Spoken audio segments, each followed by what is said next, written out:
Hey friends, if you wish to fix error 2753, the file is not marked for installation on your Windows 11 computer, then please watch this video. I will guide you through the resolutions.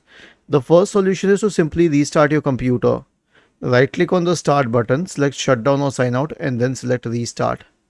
The next solution is to run that file as an administrator.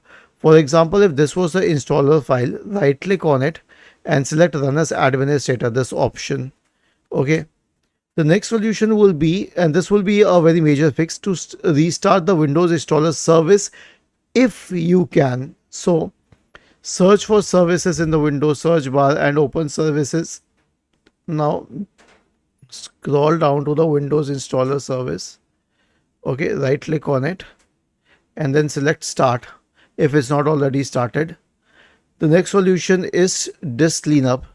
Search for disk cleanup in the Windows search bar and open disk cleanup. Choose the C drive. Check all of these boxes here, each and every one of them. Click on OK and then select delete files.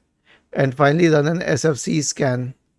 Search for command prompt in the Windows search bar and click on run as administrator in the right pane.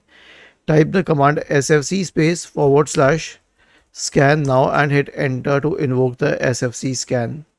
Was this helpful? If yes, then please subscribe to the channel. If not, then let us know in the comment section of the video on how we could help you further. Thank you for watching this video and have a nice day.